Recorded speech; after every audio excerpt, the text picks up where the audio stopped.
Hello friends, मैं राहुल जायसवाल स्वागत करता हूं आपके अपने यूट्यूब चैनल पे विजिट दाऊदनगर।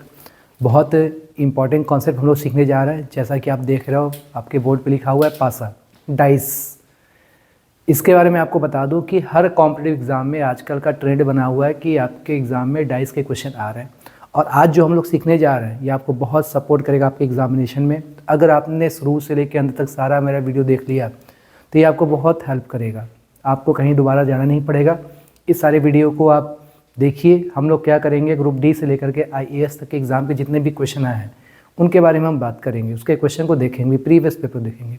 तो सबसे पहले हम लोग क्या करेंगे, डाइस के सारे कॉन्सेप्ट को सीखेंगे। डाइस होता क्या है, ठीक है। तो डाइस के बारे में बात करते हैं। डाइस को बोलते हैं पासा। आप लोगों ने लूडो खेला होगा। लूडो में एक छोटा सा डाइस होता है जिसमें 6 नंबर होते हैं, 1 to 6, उसी को बोलते हैं डाइस। तो इसी तरीके से जो डाइस होता है, पासा होता है, उसके 6 फलक होते हैं, ठीक है। 6 अलग अलग फेस होते हैं, उस पर अलग अलग नंबर, अलग अलग कोड, अलग अलग डिजिट्स, अलग अलग अल्फ़ाबेट्स दिया होता है। उसमें कुछ क्वेश्चंस दिए होते हैं, उस पर पूछे जाते हैं। तो सबसे पहले हम बात करते हैं कि डाइस होता है क्या, डाइस कितने टाइप का होता है। सबसे पहले हम बात करेंगे जो डाइस होता है, डाइस 2 टाइप का होता है। एक होता है आपका क्लोज्ड डाइस, बंद पासा, और एक होता है हमारा ओपन डाइस, जिसको हम लोग पढ़ेंगे बंद पासा और हम लोग इसको पढ़ेंगे खुला पासा, ठीक। डाइस 2 टाइप का होता है। अब क्लोज डाइस में भी 2 टाइप का होता है, ठीक। तो हम लोग सबसे पहले क्या करेंगे कि क्लोज डाइस सीखेंगे। क्लोज डाइस सीखने के बाद तब हम लोग क्या करते हैं, ओपन डाइस सीखते हैं। तो क्लोज डाइस में भी बच्चों हमेशा ध्यान दीजिएगा, क्लोज डाइस में भी 2 टाइप का डाइस होता है। एक पहला होता है आपका जनरल डाइस, एक होता है जनरल, और दूसरा हमारा होता है स्टैंडर्ड डाइस होता है। जनरल को सामान्यतः हम लोग कह सकते हैं सामान्य पासा, या कह सकते हैं साधारण पासा, और स्टैंडर्ड डाइस को हम लोग बोलते हैं मानक पासा, ठीक। स्टैंडर्ड डाइस को हम लोग बोलते हैं मानक पासा। एक बार फिर से बात कर दें कि चैप्टर का नाम है डाइस। डाइस 2 प्रकार का होता है, एक क्लोज होता है और एक ओपन होता है। और क्लोज डाइस हमारे 2 प्रकार के होते हैं, जैसा कि आपको दिख रहा है। एक हमारा जनरल डाइस और एक स्टैंडर्ड डाइस। जनरल डाइस क्या होता है, जिसको हम लोग बोलते हैं सामान्य पासा, और स्टैंडर्ड डाइस जो होता है मानक पासा होता है। ये था हमारा डाइस का डेफिनेशन, डाइस के बारे में इंफॉर्मेशन। अब हम लोग बात करेंगे भाई डाइस में जो हमारे जनरल पासा क्या होते हैं, सामान्य पासा क्या होता है, और स्टैंडर्ड डाइस क्या होता है, उसके बारे में हम लोग बात करेंगे। चलिए, तो अब अगले सेशन में हम लोग बात करेंगे कि भाई सामान्य पासा जनरल डाइस क्या होता है। तो सबसे पहले बात करेंगे हम लोग सामान्य पासा, जिसको कह सकते हैं साधारण पासा, या इंग्लिश में कह सकते हो हमारा जनरल डाइस, ठीक। तो जनरल डाइस के बारे में बात करेंगे। सामान्य पासा क्या होता है, इसका जो पहला वर्ड दिया हुआ है आपका सा से क्या निकल के आता है वो देखिएगा। ऐसा डाइस, ऐसा पासा जिनके पड़ोसी फलकों का योगफल कितना हो, 7 हो। मतलब किसी भी 2 फलक के नंबर को जोड़ दिया जाए, उसको जोड़ने पर अगर 7 दिखाई देता है तो ऐसा पासा साधारण पासा दिखाई देगा। सा का मतलब हो गया 7। एग्जाम्पल के तौर पे एक हम डाइस बनाते हैं। मान के चलिए कोई एक डाइस हमारा कुछ इस तरीके से है। डाइस बनाएंगे इस तरीके से। अब मान लीजिए यहाँ पर A दिया हुआ है, यहाँ पर B दिया हुआ है, यहाँ पर C दिया हुआ है। डाइस के हमारे सामने 3 फेसेस दिख रहे हैं। तो किसी भी 2 फेसेस को जोड़ने पर 7 आ जाए, या सपोज करो B + C को जोड़ने पर 7 आ जाए, या आपके C + A को जोड़ने पर 7 आ जाए। तो कभी भी ऐसा केस दिखाई दे कि किसी भी डाइस के 2 फलक को जोड़ने पर 7 दिखाई दे जाता है, तो ऐसा जो डाइस होता है सामान्य पासा मतलब जनरल डाइस कहलाता है। इसके और भी कंडीशंस होते हैं। सामान्य पासा के हम लोग विपरीत फलक का मान नहीं ज्ञात कर सकते। इसके कंडीशंस है। इस कंडीशन ये है कि विपरीत फलक का मान, विपरीत यही पूछता है एग्जाम में कि इस नंबर के अपोजिट क्या होगा। विपरीत फलक का मान हम लोग नहीं ज्ञात कर सकते हैं, नहीं ज्ञात कर सकते हैं। अगर ज्ञात करना भी होगा तो इसका जो उत्तर आता है वो या वाला करके आंसर आता है। क्या आंसर आता है, या करके आंसर देना होता है। तो अब इसको पहचानेंगे कैसे, इसका पहचान ही है भाई, कैसे पहचानेंगे। एक बार फिर से हम बात करते हैं कि सामान्य पासा साधारण पासा पहचानेंगे कैसे। ऐसा पासा जिनके किन्हीं भी 2 फलकों का योग 7 हो वो हमारा साधारण पासा कहलाएगा। और साधारण पासा का कंडीशन ये है कि किसी भी नंबर के अपोजिट फलक का मान हम नहीं ज्ञात कर सकते। एग्जाम्पल के तौर पे मैं एक एग्जाम्पल दूँ आपके सामने कि ये आपके यहाँ पे मैं क्वेश्चन करूँ कि मैं एक डाइस बना के दे दूँ आपको, मान चलो ये डाइस है, यहाँ पे दे दे 5 2 3 और आपसे पूछे कि ये डाइस कौन सा है, तो हम इसको चेक करने के लिए सबसे पहले करेंगे किसी भी दो साइड को जोड़ेंगे। देखो 5 और 3 को जोड़ने पे 7 आ रहा है, आप कहोगे नहीं, लेकिन जब आप देखो कि 5 और 2 को ऐड किया जाता है तो इसका सम कितना आ गया 7, योगफल 7 आ गया। अगर किसी भी दो फलक को जोड़ने पर 7 दिखाई दे तो ऐसा पासा हमारा क्या कहलाएगा, साधारण पासा कहलाएगा। अब देखिए, अब ये इसको जोड़ने पर 7 दिखाई दिया, अब आपसे क्वेश्चन ये पूछ दे भाई ये कौन सा पासा है, तो आप कहोगे भाई ये हमारा सामान्य पासा है, मतलब साधारण पासा है।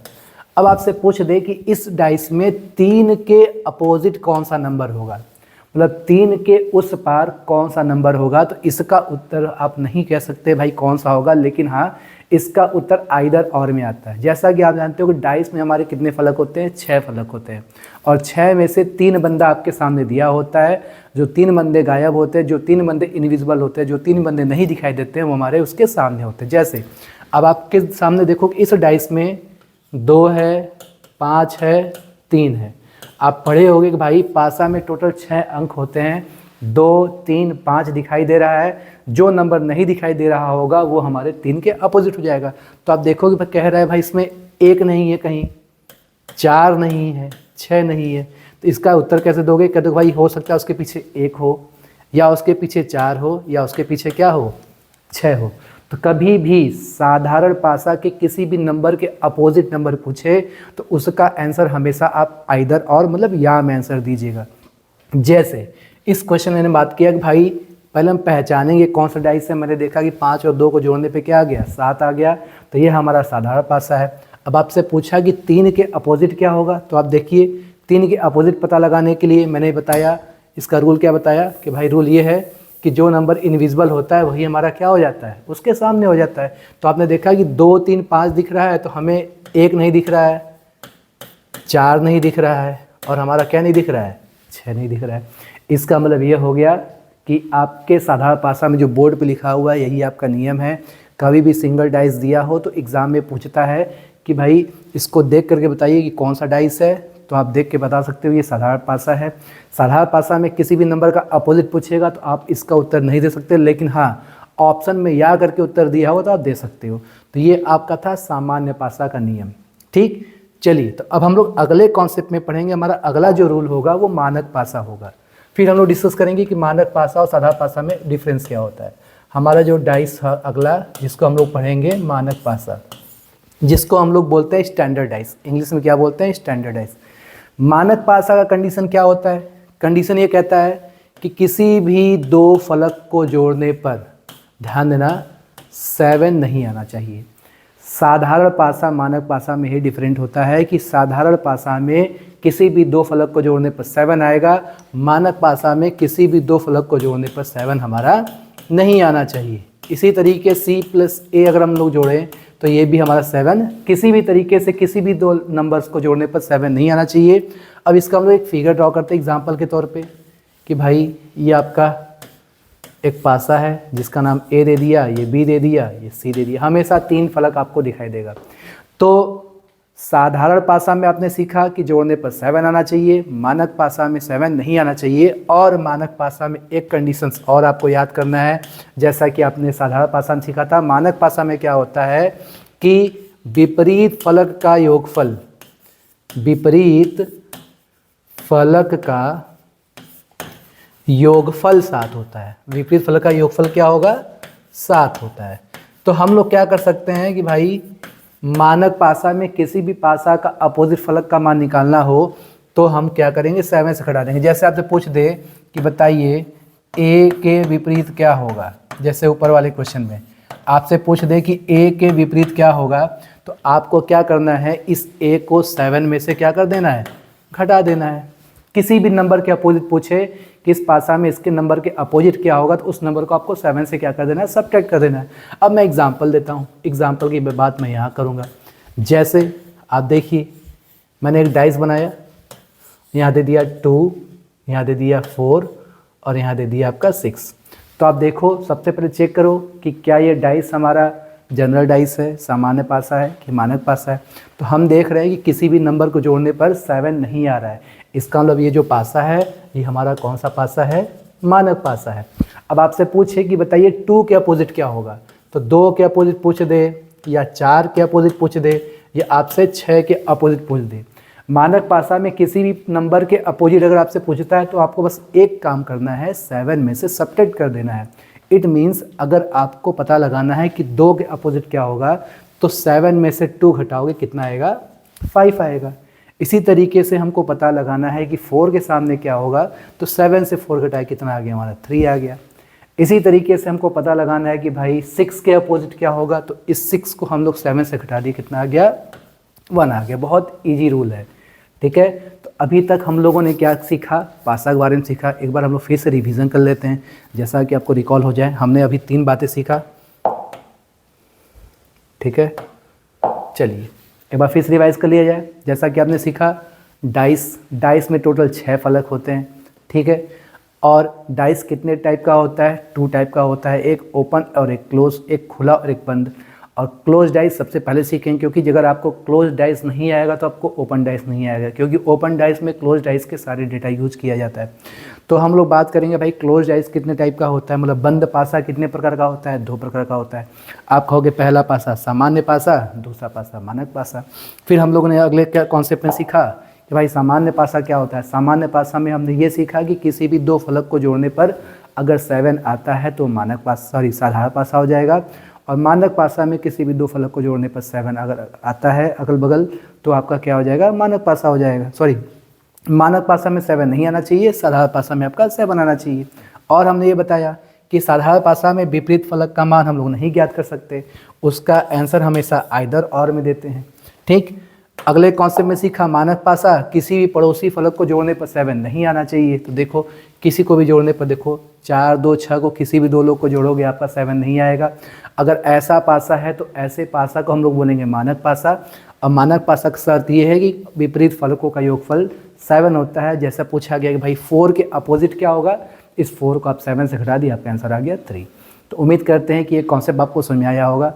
ये था हमारा पासा का बेसिक कॉन्सेप्ट। अब हम लोग चलते हैं कि अगर 1 से अधिक पासा दिया हो तो ध्यान देखिएगा, सिंगल पासा दिया है तो आप ये इस कंडीशंस को फॉलो करोगे। लेकिन हमारे कॉम्पिटिटिव एग्जाम में सिंगल पासा नहीं देता, 2 पासा, 3 पासा, कभी कभी 4-4 पासा दिया होता है, वो काफ़ी कॉम्प्लिकेटेड हो जाता है। और अभी आपने रिसेंट में जितने भी एग्ज़ाम्स देखे होंगे, जैसे एसएससी हो गया, बीपीएससी हो गया, इवन यूपीएससी आईएएस के एग्ज़ाम में भी इसके क्वेश्चन आए थे। अभी हाल में बीपीएससी का जो एग्ज़ाम हुआ था उसमें भी मैंने देखा था डाइस के क्वेश्चन आए थे। तो ये चैप्टर बहुत इंपॉर्टेंट है, बहुत ईजी है। अगर हमारा वीडियो आप देख लेते हो, पूरा कंटेंट पढ़ लेते हो, तो मैं उम्मीद कर बता रहा हूँ कि आपको दोबारा डाइस पर जरूरत नहीं पड़ेगी, क्योंकि हम लोग प्रैक्टिस भी करेंगे। ग्रुप डी से लेके आईएएस तक के एग्ज़ाम को सॉल्व करेंगे हम लोग। चलिए अब हम लोग पढ़ते हैं अगले कॉन्सेप्ट में कि भाई कंडीशंस क्या है, ध्यान देखिएगा। तो सबसे पहले हम लोग बात करेंगे रूल नंबर 1। एकदम ध्यान से समझेंगे, बहुत इजी रूल है, फिगर के माध्यम हम लोग समझेंगे। आप स्क्रीनशॉट लेते रहिएगा, इस वीडियो को 2-4 बार देखोगे, नोट्स बना लीजिएगा, बहुत इंपॉर्टेंट है। रूल नंबर 1 में हम लोग सीखेंगे क्या कहता है, ठीक है। रूल नंबर 1 में ये सीखेंगे कि जब किसी 2 पासे में, जब किसी 2 पासा में कोई एक अंक कॉमन हो, कोई एक अंक कॉमन को हम लोग बोलते हैं उभयनिष्ठ हो, कोई एक अंक उभयनिष्ठ हो और सेम पोजीशन पर हो, सेम पोजीशन पर हो, मतलब उनका पोजीशन सेम हो, सेम पोजीशन पर हो। इसको हम लोग कह सकते हैं फोटोकॉपी रूल। आप क्या समझ सकते हो, फोटोकॉपी रूल भी कह सकते हैं, ठीक है। चलिए, जो मैंने बोर्ड पे लिखा है ये बहुत इंपॉर्टेंट बात है। ये हेडिंग है कि कोई ऐसा 2 पासा जिसमें कोई ऐसा डिजिट जो हो कॉमन हो और उनका पोजीशन भी सेम हो, तो इसको सॉल्व करने का रूल क्या होता है, फोटोकॉपी रूल का यूज करेंगे। एक एग्जांपल काफ़ी है समझने के लिए। जैसे आपके सामने मैं किसी एक सिंगल डाइस के 2 अलग अलग प्रारूप बना लेते हैं। जैसे एक डाइस नंबर ए हो गया और ये डाइस आपका बी हो गया। एक ही डाइस के दो अलग प्रारूप है, डाइस नंबर ए और डाइस नंबर बी हो गया। जैसे यहाँ 3, यहाँ 3, यहाँ 5, यहाँ 1, यहाँ 2 और यहाँ 6। ठीक है, अब इस डाइस को पहचानो। जैसा मैंने ऊपर बात कहा कि जब किसी दो पासा में कोई एक अंक कॉमन हो, तो देखो भाई इस दोनों में आप देखो कॉमन क्या है, 3 कॉमन है, और उनका लोकेशन सेम हो, तो देखो भाई लोकेशन सेम है, यहाँ ऊपर की ओर 3 है, यहाँ भी ऊपर की ओर 3 है। तो इसको सॉल्व कैसे करेंगे? ठीक है, तो यहाँ पर हम लोग क्या करते हैं, फोटोकॉपी रूल क्या कहता है कि भाई एक दूसरे का फोटोकॉपी हो जाता है। जैसे अब देखो इधर कौन है, 5 है, और इधर कौन है, 2 है। इसका मतलब यह हो गया कि 5 जो होगा, 5 के अपोजिट क्या हो जाएगा, 2 हो जाएगा। सब एक दूसरे का फोटोकॉपी, जो जिस लोकेशन पे उसके सामने हो जाता है। और इस तरफ देखो दाहिनी तरफ 1 है, इस दाहिनी तरफ 6 है। इसका मतलब यह हो गया 1 के सामने कौन हो जाएगा हमारा, 6 हो जाएगा। अब मुद्दा फंस जाता है कि भाई 3 के अपोजिट क्या होगा, 3 के अपोजिट क्या होगा। तो ध्यान से देखिएगा, हमेशा जब भी कोई कॉमन वाला डाइस हो, जिसमें कोई नंबर कॉमन हो, तो इनके सामने हमेशा जो इनविजिबल होता है, इनके सामने जो हमेशा इनविजिबल होता है, इनविजिबल मतलब जो गायब होता है वही उत्तर हो जाता है। तो इस डाइस में देखिए 1 2 3 4 5 लोग दिखाई दे रहे हैं, एक बंदा गायब है। तो आप पता लगा सकते हो भाई 1 2 3 4 नहीं दिख रहा है, इसका मतलब 3 के सामने जो इनविजिबल है वो क्या हो जाएगा हमारा, 4 हो जाएगा। बहुत इजी रूल है। फोटोकॉपी रूल ये कहता है कि जब भी किसी दो डाइस में कोई एक डिजिट कॉमन हो, लोकेशन सेम हो, ध्यान सुनिए, पोजीशन लोकेशन सेम हो, तो यहाँ पर फोटोकॉपी का रूल लगता है।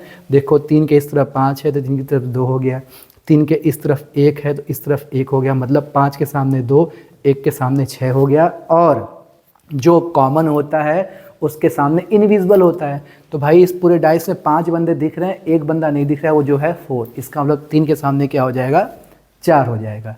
आइए मैं आपके सामने एक एग्जाम्पल और देखता हूँ। उम्मीद करता हूँ कि आप कॉन्सेप्ट को समझ लोगे बहुत बढ़िया बेहतरीन तरीके से। मैं आपके सामने किसी एक डाइस के दो अलग प्रोटोटाइप एक प्रारूप बनाता हूँ और एक क्वेश्चन के माध्यम समझता हूँ। मैं मान लिया कि इस दोनों डाइस में यहाँ लिख दिया 5, यहाँ लिख दिया 5, यहाँ 6, यहाँ 4, यहाँ 3, यहाँ 1।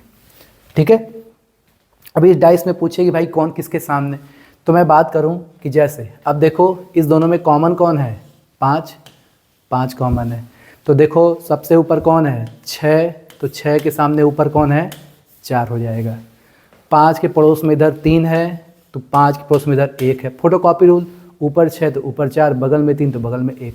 अब पूछ दे कि भाई 5 के सामने कौन है, तो पता लगाओ कि इस डाइस में ऐसा कौन सा अंक है जो इनविजिबल है। तो आप देखो कि यहाँ पर 1 2 3 4 5 6 होता है, तो आप देखो दोनों तरफ गायब कौन है, 2, तो 5 के सामने क्या हो जाएगा, 2 हो जाएगा। तो ये था हमारा डाइस का रूल नंबर फर्स्ट। आप इसका स्क्रीनशॉट भी ले सकते हो। मैं एक बार फिर से रिवीजन करना चाहूँगा, बहुत इजी चैप्टर होता है। इसके जो 3 से 4 नियम है, इसको आप रट लोगे, बहुत सपोर्ट करेगा, बहुत हेल्प करेगा। हम लोग एग्जांपल्स भी सीखेंगे। तो एक बार फिर से बात कर लेते हैं रूल नंबर फर्स्ट के बारे में। कंडीशंस क्या है कि जब किसी दो पासा में कोई एक अंक कॉमन हो और उनका पोजीशन लोकेशन सेम हो, तो इस क्वेश्चन को सॉल्व करने के लिए हम लोग क्या लगाते हैं, फोटोकॉपी रूल लगाते हैं। फोटोकॉपी रूल ये कहता है जो जिस पोजीशन पे उसके सामने हो जाता है। तो हमने देखा एग्जांपल नंबर फर्स्ट में किसमें 3 कॉमन था, तो 5 के सामने 2, 6 के सामने 1। जो बंदा कॉमन होता है उसके सामने इनविजिबल नंबर होते हैं, तो 3 के सामने क्या हो गया हमारा, 4 हो गया। अगले कॉन्सेप्ट में देखिए, ऊपर 6 4, बगल में 3, तो 3 के सामने 1। अब 5 के सामने कौन होगा, जो इनविजिबल है। तो आपने देखा कि भाई 5 के सामने इस पूरे डेटा में 2 गायब है, तो 5 के सामने क्या हो जाएगा हमारा, 2 हो जाएगा। तो उम्मीद करते हैं कि कंडीशंस नंबर फर्स्ट आपको समझ आया होगा। अब हम बात करेंगे रूल नंबर सेकेंड का। फिर एक बार हम लोग क्या करेंगे, इस कंडीशंस को रिवाइज करेंगे। रूल नंबर देखिए 2 क्या करता है, ज़्यादा आपका मैं समय नहीं लूँगा, अब बहुत इंपॉर्टेंट तरीके से आपको सिखाऊंगा। रूल नंबर 2 क्या कहता है, इसके बारे में बात करेंगे। रूल नंबर 2 कहता है स्टूडेंट्स कि जब दो पासा में कोई 2 अंक कॉमन हो, कोई 2 अंक 2 डिजिट 2 अल्फ़ाबेट क्या हो, कॉमन हो, ठीक है, तब क्या होगा। ठीक है, चलिए एग्जाम्पल समझते हैं। एग्जाम्पल नंबर फर्स्ट मैं यहाँ देखूँगा, मैं किसी एक डाइस के 2 प्रारूप बनाता हूँ। एक डाइस ए है और उसी तरीके से वही डाइस को घुमा दिया जाए तो डाइस बन जाता है बी। जैसे मान लो यहाँ 5 है, यहाँ 4 है, यहाँ 5 है, यहाँ 4 है, यहाँ आपका 1 दे दे और यहाँ आपका 3 दे दे। ठीक है, चलिए तो अब एक बात ध्यान दीजिएगा, कभी भी किसी डाइस में कोई भी 2 डिजिट 2 अल्फ़ाबेट 2 नंबर कुछ भी 2 कॉमन हो तो जो बच जाता है वो एक दूसरे के सामने हो जाता है। तो देखो यहाँ 5 4, तो यहाँ भी क्या हो गया 5 4। इसका मतलब ये हो गया कि 1 के सामने क्या हो जाएगा हमारा, 1 के सामने क्या हो जाएगा 3 हो जाएगा। इसका कंडीशन तैयार कर लीजिएगा, कभी भी किसी भी डाइस में 2 बंदा कॉमन हो तो हमेशा ध्यान रखना जो बच जाते हैं वो एक दूसरे के अपोजिट हो जाते हैं। वो हमेशा ऐसे ही क्वेश्चन पूछेगा, ये नहीं पूछेगा कि 5 के सामने कौन, हमेशा याद रखना। ठीक है, कंट्राडिक्शन एकदम बिना कंट्राडिक्शन के क्वेश्चन पूछता है, एकदम बने बनाए प्रश्न होते हैं। हमारा कंटेंट पढ़ने के बाद मैं आपको गारंटी दे रहा हूँ कि आपके पास जिस भी ब्रांड का बुक होगा, कोई भी राइटर कोई ब्रांड का बुक होगा, इस कंटेंट को सामने रखिए और बुक सामने रखिए, अब बनाना स्टार्ट कीजिए, देखिएगा 100% आपका सारा क्वेश्चन सही होना शुरू हो जाएगा।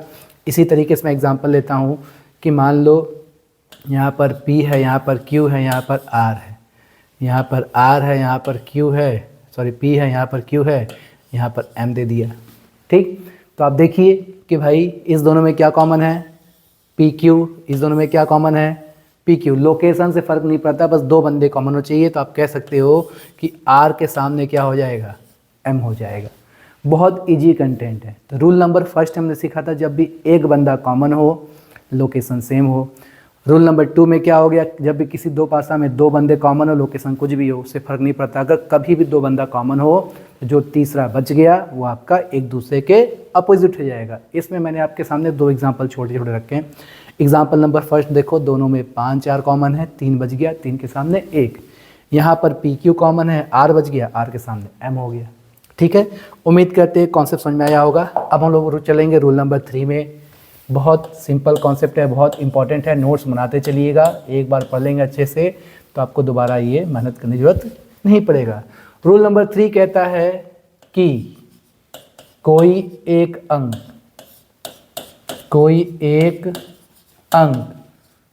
कॉमन हो, कोई एक अंक कॉमन हो और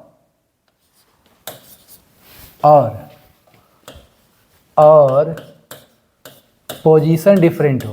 कहते हैं भाई कोई एक नंबर कॉमन हो, पोजीशन जो है अलग हो। तो इसको हल करने का जो रूल होता है उसको हम लोग बोलते हैं रोटेशन रूल। क्या बोलते हैं, रोटेशन रूल। रोटेशन रूल क्या कहता है एक बार फिर से। रूल नंबर फर्स्ट में सीखा था कि कोई एक नंबर कॉमन हो लोकेशन सेम हो। इसमें कह रहा है कोई एक नंबर कॉमन हो 2 डाइस में और लोकेशन डिफरेंट हो, तो इसको हम रोटेशन रूल से सॉल्व करते हैं। रोटेशन 2 टाइप का होता है, एक क्लॉकवाइज होता है और एक एंटी क्लॉकवाइज होता है, दोनों से क्वेश्चन सॉल्व होगा। एग्जाम्पल हम लोग सीखते हैं। एग्जाम्पल नंबर फर्स्ट, मैं आपके सामने किसी डाइस का 2 प्रारूप बनाता हूँ, ठीक, और फिर देखता हूँ। जैसे मान चलो यहाँ पर 5 है, यहाँ पर 5 हो गया, तो देखो दोनों में 5 कॉमन लेकिन लोकेशन क्या हो गया डिफरेंट। यहाँ 3 दे दिया, यहाँ 6 दे दिया, यहाँ आपका 4 दे दिया, ठीक है, तो यहाँ मान के चलो हमने 1 दे दिया। ठीक, तो अब इस टाइप के क्वेश्चन को सॉल्व कैसे करेंगे अब समझिएगा। तो सबसे पहले हमने देखा इस दोनों डाइस में कॉमन क्या है, 5 कॉमन है, यहाँ भी क्या है 5। अब देखो दोनों का लोकेशन क्या है, डिफरेंट है, अलग अलग है। रूल नंबर फर्स्ट में सेम था, तो हम क्या करेंगे 5 को क्लॉकवाइज लिखें, 5 से सारे नंबर को 5 से क्लॉकवाइज लिखना स्टार्ट करेंगे। क्लॉकवाइज, तो 5 से जब क्लॉकवाइज चलोगे तो 5 3 1, 5 3 1 क्लॉकवाइज लिख दीजिए। और इसी तरीके से यहाँ भी चलेंगे 5 से क्लॉकवाइज। जब 5 से क्लॉकवाइज चलोगे तो यहाँ से क्या होगा 5 6 4। ठीक है, हमने कैसा चला, क्लॉक चला। अगर मैं चलूँ एंटी क्लॉकवाइज चलूँ तो क्या होगा, अगर मैं 5 से एंटी क्लॉकवाइज चलूँ तो देखो 5 1 3, 5 1 3। तो यहाँ से 5 से हम जब एंटी क्लॉकवाइज चलेंगे तो 5 4 6, तो भी आंसर सेम आएगा। अब देखो कि भाई 3 के सामने क्या होगा 6, तो इधर भी देखो 3 के सामने क्या होगा 6, 1 के सामने क्या होगा 4, तो इधर भी चलो 1 के सामने 4। और आपने पढ़ा था कि जब भी कोई बंदा कॉमन हो तो उसके सामने बस पता लगा दो, जो गायब है वो उसके सामने हो जाता है। तो देखो इस पूरे नंबर में 1 दिख रहा है, 3 दिख रहा है, 4 दिख रहा है, 5 दिख रहा है, 6 दिख रहा है, 2 गायब है, तो 5 के सामने क्या हो जाएगा 2 हो जाएगा। तो आपकी मर्जी है, आप क्लॉकवाइज चलो चाहे एंटी क्लॉकवाइज चलो, आंसर सेम आना है। एक बार मैं फिर से आपको समझाता हूँ। इस पूरे स्टोरी में देखो कि एक नंबर 5 5 यहाँ कॉमन है, बाकी सब अलग अलग है। हमने क्या किया 5 3 1 इधर से क्लॉकवाइज चला, 5 6 4 इधर से क्लॉकवाइज चला, लिख दिया 5 3 1 5 6 4। गायब कौन है 2, तो जो गायब होता है वो हमेशा कॉमन के सामने होता है, तो उसको याद कर लीजिए। जो गायब होता है वो कॉमन के क्या होता है सामने होता है। तो 5 के सामने क्या हो गया हमारा 2, 6 के सामने 3, 4 के सामने 1। इधर मैंने चला क्लॉकवाइज और इधर चल दिया हमने एंटी क्लॉकवाइज। आइए एक एग्जाम्पल और सीखते हैं। उस एग्जाम्पल को सीखने के लिए हमको क्या करना पड़ेगा, इन लोगों को हटाना पड़ेगा। ओह सॉरी, ठीक है, ये है।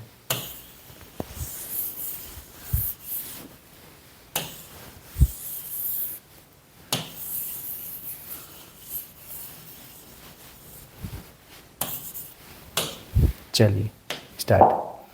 अब मैं दूसरा एग्जांपल लेता हूँ। मैं आपके सामने एक डाइस के 2 प्रोटोटाइप बनाता हूँ और इसको आप भी अपने कॉपी में बनाते रहिए, बिना पेन चलाए भी आप सॉल्व कर सकते हो।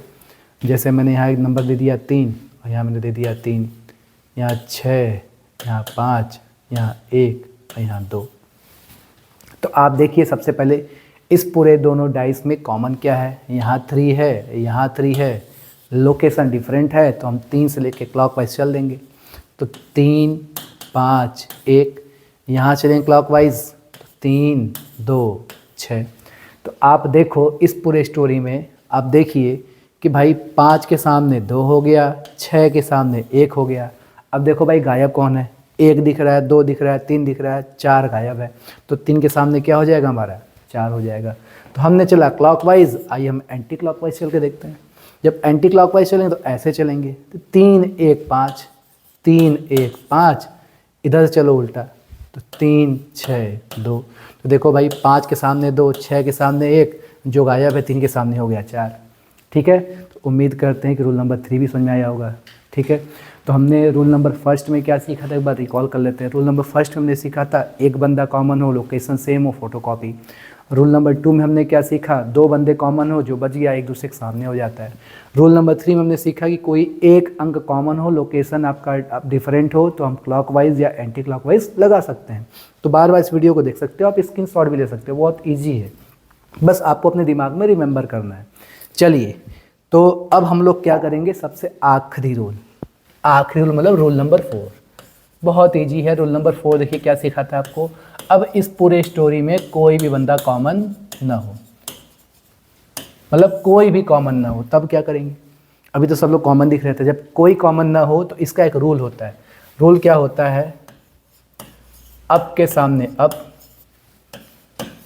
लेफ्ट के सामने हमारा राइट हो जाएगा, ठीक है, और राइट के सामने हमारा लेफ्ट हो जाएगा। एक बार फिर से, ऊपर के सामने ऊपर, लेफ्ट के सामने राइट, राइट के सामने लेफ्ट हो जाएगा। एग्जाम्पल के तौर पे, जैसे बिना एग्जाम्पल से आपको समझ नहीं आएगा। जैसे मैं एक डाइस के 2 अलग अलग प्रारूप बना दूँ और मैं यहाँ दे दूँ 1 2 3, मैं यहाँ दे दूँ 4 5 6। अब आप देखो कि दोनों डाइस में अलग अलग डिजिट्स है, एक तरफ 1 2 3 है, दूसरी तरफ आपका 4 5 6 है। तो इस टाइप के क्वेश्चन सॉल्व कैसे करेंगे, आइए बात करते हैं। 1 2 3 एक तरफ, 4 5 6, तो देखो कोई कॉमन नहीं है। तो जैसा मैं लिखा कि भाई ऊपर वाला ऊपर के सामने, तो ऊपर 1 है, यहाँ ऊपर 4 है, 1 के सामने क्या हो गया 4। फिर देखा कि जो इधर इस डाइस का जो लेफ्ट है इस डाइस के राइट के बराबर है, तो देखो इस डाइस का जो लेफ्ट है वो 2 है और इस डाइस का राइट कौन है 6, तो 2 के सामने क्या हो गया 6। एक बार फिर से, इस डाइस का लेफ्ट 2, इस डाइस का राइट लेंगे। अब देखो इस डाइस का जो राइट है 3 है, तो इस डाइस का क्या लेंगे, लेफ्ट। इस राइट का जो राइट है 3 है, तो इस डाइस का लेफ्ट क्या होगा, 5। इसका 3 के सामने क्या हो गया हमारा, 5। एक बार फिर से, ऊपर के सामने ऊपर, 1 के सामने 4। इस डाइस के लेफ्ट में 2 है, तो इस डाइस के राइट में 6 है। लेफ्ट के सामने राइट, तो 2 के सामने 6, 3 के सामने 5 हो गया। ठीक है, अब हम एक एग्जाम्पल और देखते हैं। इस एग्जाम्पल को हम लोग देखने के लिए इस स्पेस का यूज करेंगे। मान लो ये डाइस है, यहाँ 1 2 3 दे दे। इस डाइस में आपको A B C दे दे। अब देखो कुछ कॉमन नहीं है, यहाँ नंबर है, यहाँ अल्फ़ाबेट है। तो आइए रूल लगाते हैं। तो देखो भाई सबसे पहले ऊपर कौन है, ऊपर 1, तो ऊपर B, 1 के सामने B। अब इस डाइस के लेफ्ट में देखो, इस डाइस के लेफ्ट में कौन है, 2, तो इसके राइट में कौन है, C। अब देखो इसके राइट में कौन है, 3, इसके लेफ्ट में कौन है, A। ठीक, बहुत इजी नियम है। ऊपर के सामने ऊपर, लेफ्ट के सामने राइट, और राइट के सामने लेफ्ट। फिर से 1 के सामने B। अब देखो इधर बगल में कौन है, 2, लेफ्ट में 2 है, तो इसके राइट में कौन है, C। इसके राइट में 3 है, तो इसके लेफ्ट में कौन है, A। ठीक, तो ये रूल अगर आपको याद है तो बनाना बहुत इजी हो जाएगा। ठीक है, तो ये था हमारा रूल नंबर 4। अब हम लोग क्या करेंगे, एक बार फिर से रिकॉल करेंगे। रिकॉल करने का सेंस क्या है,